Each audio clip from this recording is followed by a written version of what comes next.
Hey guys, my name is Danielle and today I'm going to share with you my favorite binge-worthy, like go ahead, cancel your day, cancel your week because you're about to dive on in to these Netflix shows. I have 10 of the best, in my opinion, Netflix shows that I think you'll go ahead and lose some days to. So if you guys are interested in seeing my favorite, then go ahead and stay tuned. Hey guys, welcome back, and today we gonna talk all about Netflix and chilling, honey, but like not in that way, like in the way where like you just don't do nothing because you lost yourself, you lost days, you lost weeks, you lost months, where you completely emotionally dive into a show and you're like, oh, this is it, I have to see what happens next.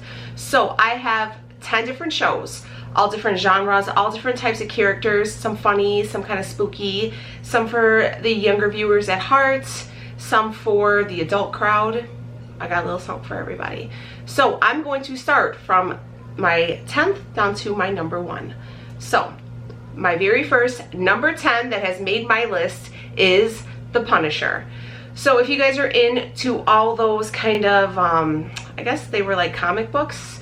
I don't know like the whole, if it's DC or Marvel or any of that stuff. But I actually got into The Punisher because Leo started watching it. And I was just kind of like laying on the couch and he put it on and I was like, And then I was like, okay, one more. So basically The Punisher is about this guy. He was like a super military, I don't know if it was Marines or what, but he was like the ultimate badass, okay? And he comes home from servicing the country and they killed his family. They killed his wife and his kid. And he lost it, so he became like a vigilante and took on this like persona of the Punisher. So he was killing the drug dealers, the murderers, all that stuff. Like he was going through beating up people. He was just taking care of business, trying to figure out who was the one that went ahead and killed his wife, what was the reasonings behind them. And then it just kind of, so there was 2 seasons and it kind of evolves and you're like, okay, who is this? And it was so action-packed and you're like, oh my god, like you couldn't believe like how dope this guy was. And even though he was like the bad guy, you still were rooting for him because like you were so sympathetic to his cause. So if you guys are into like the action-packed type shows, check out The Punisher. Okay, number 9 for me was On My Block. I was like kind of just scrolling through Netflix and I had seen like this trending now, and I believe they just finished up. I just finished watching season 2. So basically On My Block is about these group of kids. They're growing up in like Southern California, I think like around like the Compton, South Central, Echo Park type things. And it's 4 young kids from different ethnic, I believe one of the boys is Mexican, one of the girls is mixed, one of the boys there is African-American kid, and another one is Mexican. And one of the boys, one kid, he comes from, you know, a stable house, mom and dad, you know, has dreams of going to college, just kind of a straight and narrow kind of kids. They're just getting out of 8th grade, they're going on to high school.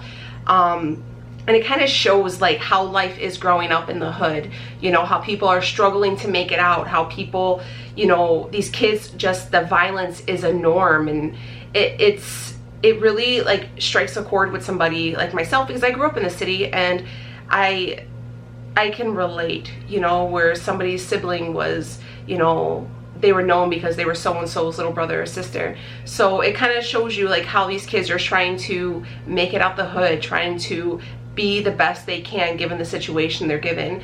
And I don't know, I really liked it. You know, you find yourself rooting for, you know, the underdog, and it's I don't know, it kind of puts a lot of things in perspective too, because you know, this world is crazy, especially if you grew up in a neighborhood like I grew up.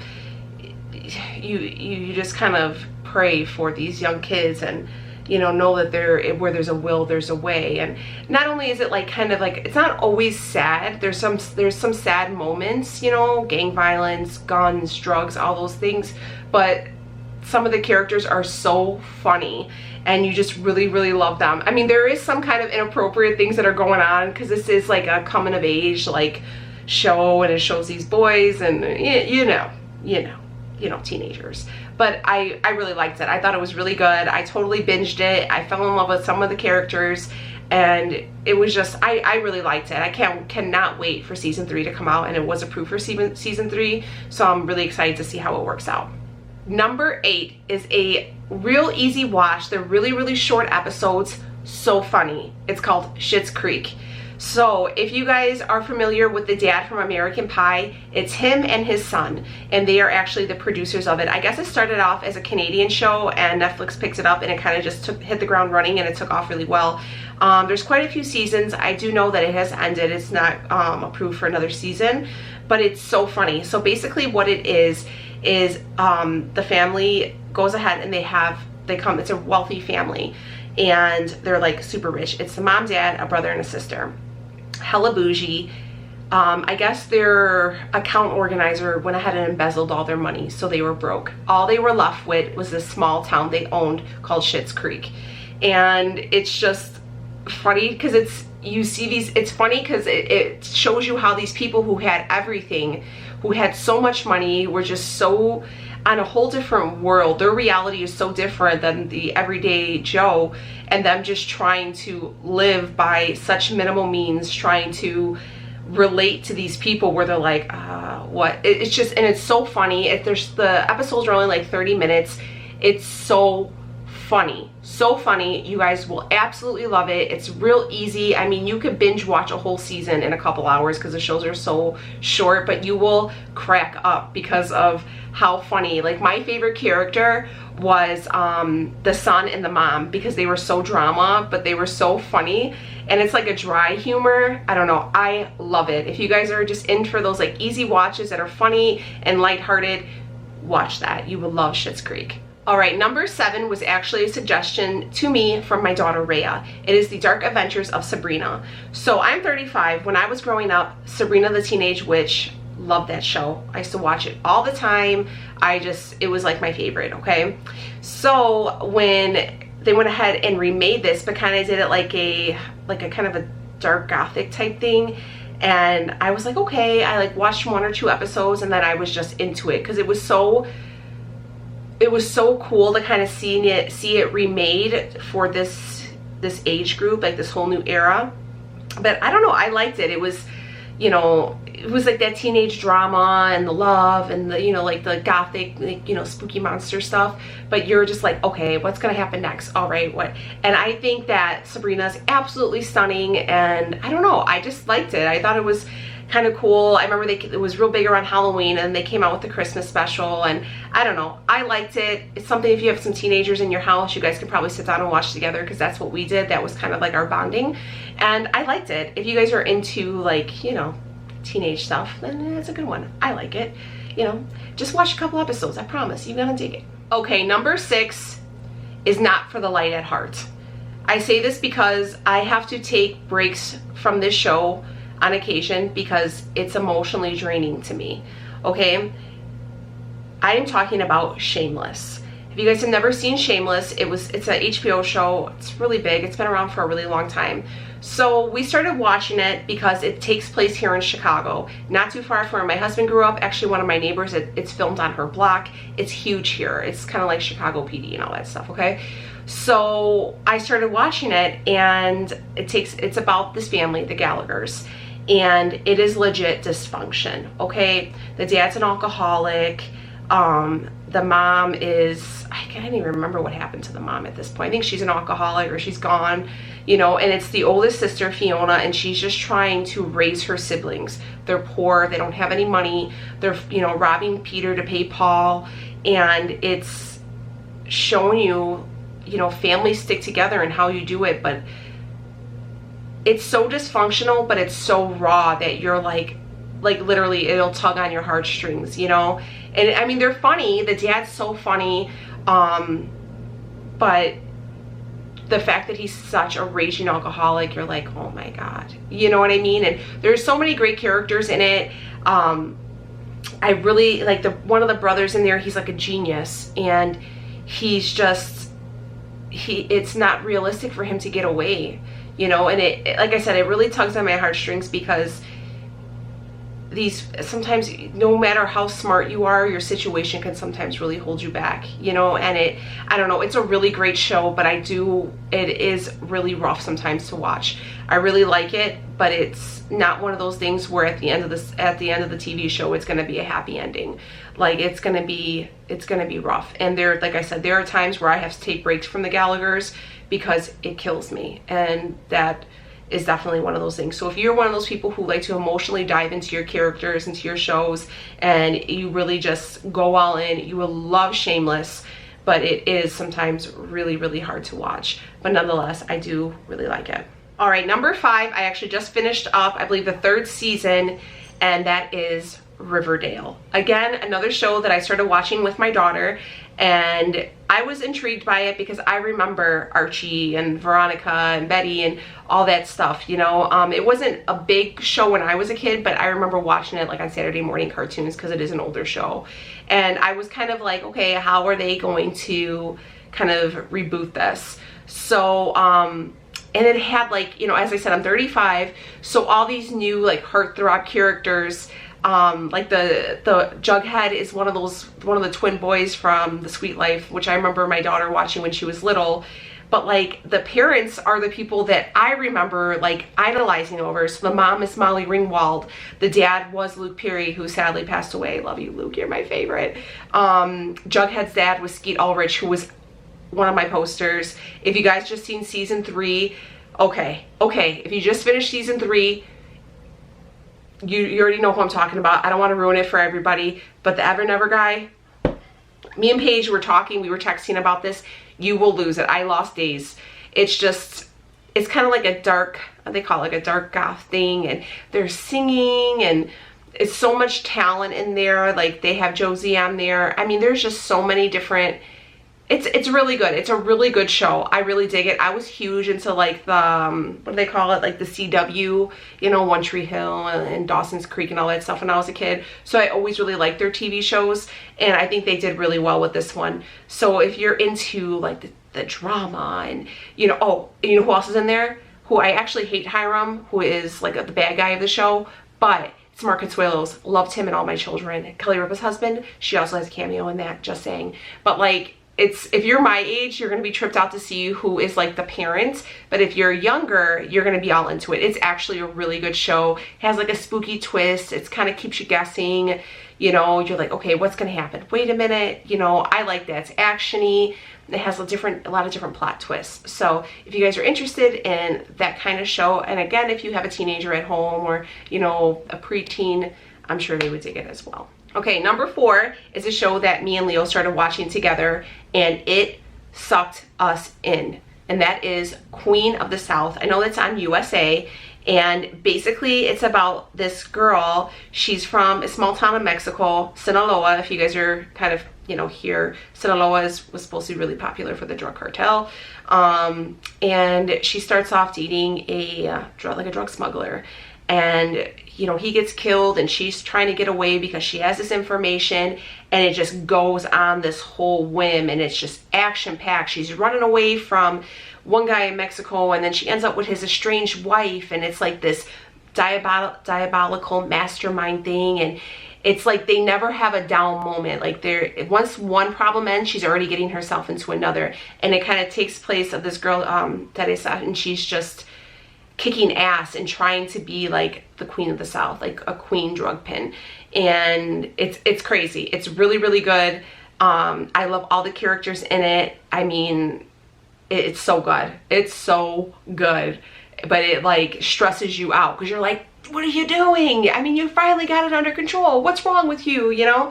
And like the girl, she's trying to be this like ultimate drug kingpin, but she's also trying to have a heart of gold at the same time. And you can't be in the underworld and be sensitive. So this is kind of where her problems always lie. And you're always like, okay, one more episode. And then, you know, you can't fall back asleep because you're just so pissed off at how it ended. That's Queen of the South. Watch it. You'll love it. All right, number 3. Number 3 is also something that I ended up watching with my husband. I'm sure everybody has watched this show, if not has heard of it, and it is The Office.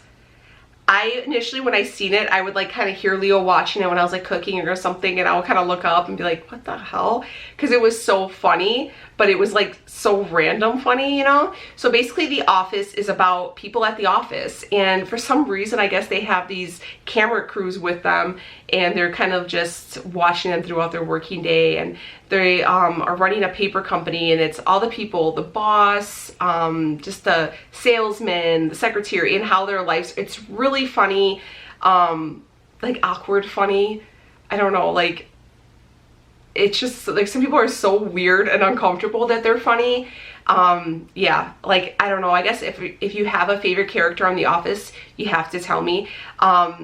I like Michael, who is like the manager. He's like awkward, like he's real socially awkward, but he's really sweet and kind. And I also like Dwight, and he's just hella awkward and weird, but he's like funny because he's so weird, you know? So if it's real light humor, real easy watch, you don't have to like stay in chronological order. You can watch one episode and then watch another one from another season, and it's still just as funny. So yeah, if you guys are in for like just like chill, just watching something, trying to boost your spirits for a good laugh, check out The Office. You will be dying because it is so awkward. Number two is my favorite. It was like, there was my second and first choice were like, they were just so close to tied, but number two for me is Blue Bloods. Love Blue Bloods. I have rewatched all 7 seasons multiple times because, I mean, first off, I love Tom Selleck. He's a commissioner. Every state needs, or every city needs a commissioner like Tom Selleck because he saves New York in 60 minutes every damn time. He is a boss, you know. And then we have his, and it's about like this family, okay? And they're all like, they're Blue Bloods. The dad was, Tom Selleck's dad was the previous commissioner.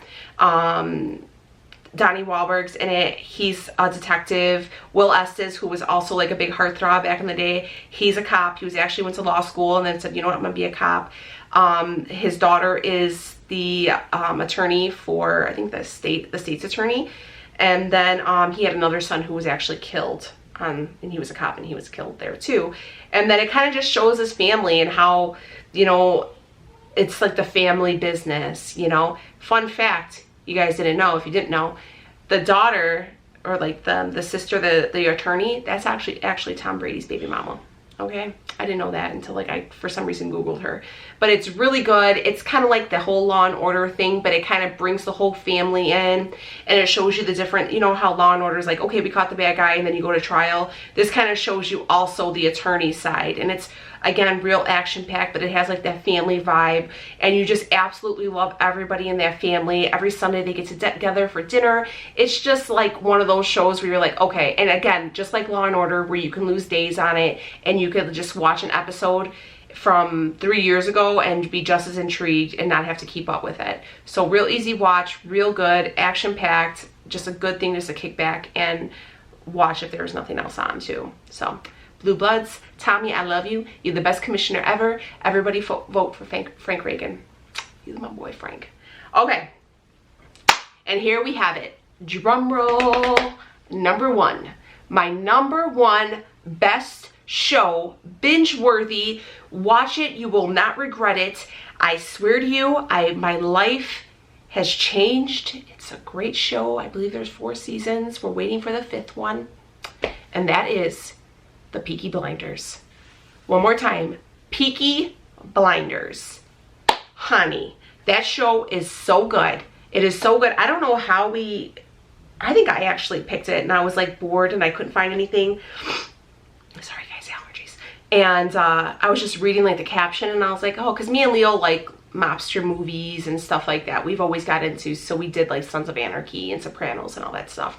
So I was like, oh, well, this sounds like something. So Peaky Blinders is about a family, some brothers, and it takes place in England post-World War I.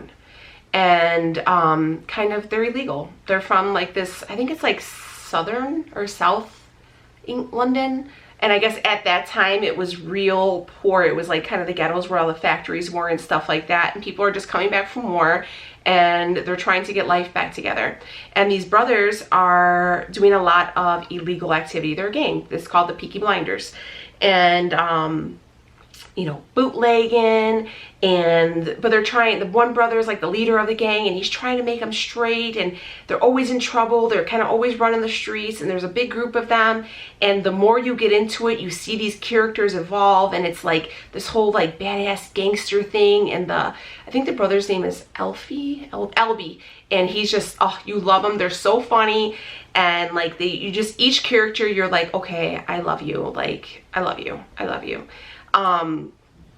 And you know, Tom Hardy's in it, who is like babe. It even incorporates Al Capone. It's kind of like the whole Prohibition era, where all like the Tommy guns and the gangsters, and you know how these guys are trying to actually go straight into gambling with horses, and how, you know, you got to be crooked before you can take it, you know.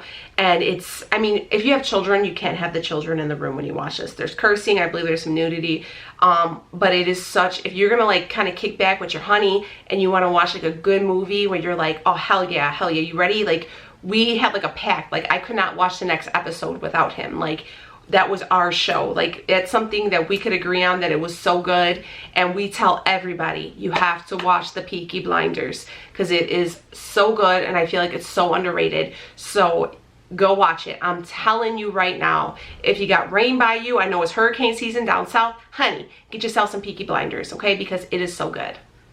I promise. I love Tom Hardy. He's kind of gross in this one, because he's like, but he's still Tom Hardy, and I still love him. But anyways, watch it. Let me know. I promise. All right, guys, I'm gonna go ahead and wrap this up. So those were my 10 top binge-worthy, must-see Netflix shows. If you like any of the ones that I like, let me know. If you would arrange them different, let me know. Or if you have something that I haven't seen, let me know down below, and I would love to watch it, because, you know, we're always looking for new shows. So, yeah, thank you guys for watching. And I know it's a little something different, but, you know, we got to keep you guessing. But all right, guys, I will see you on the next video.